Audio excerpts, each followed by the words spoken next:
let's talk a little bit about what's going on in Greece. A year ago and 2 years ago, the nation of Greece was in all the headlines around the world.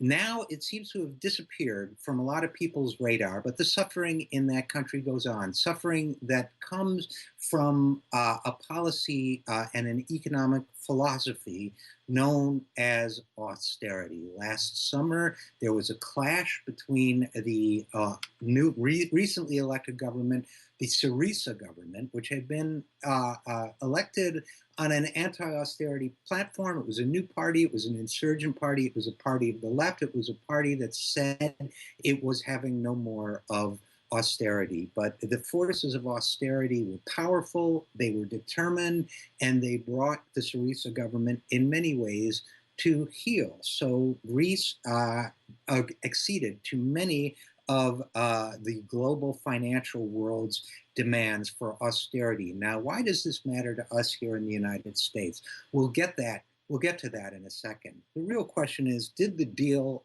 that was worked out with Greece on behalf of Germany, on behalf of the European Central Bank, on behalf of the International Monetary Fund, did it work out? The answer is clear. It has not worked out. In fact, Greece is suffering through enormous austerity as its former finance minister, he was the Syriza finance minister who resigned, Yanis Varoufakis, as he reminds us in a recent editorial for the New York Times. By 2015, last year, Greece had already suffered enormously as a result of austerity. More than a third of the people in Greece were living below the poverty line. Government wages and pensions had been cut 12 times. Greece had absorbed austerity measures 9 times the magnitude of those imposed on Italy, about 3 times as great as Portugal's. Now, Italy and Portugal both suffered as a result of their austerity. Italy only grew by 2%. Portugal contracted by 1%.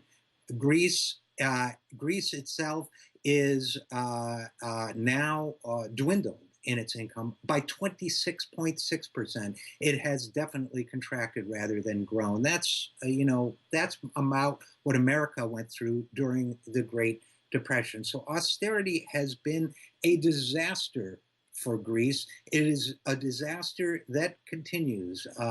The 45% of all loans are now non-performing in Greece. Small businesses are being crushed by punitive taxes. There's a new wave of home foreclosures coming. The hospitals are running out of basic necessities. It goes on and on and on. There are soup kitchens, there is hunger, there is privation.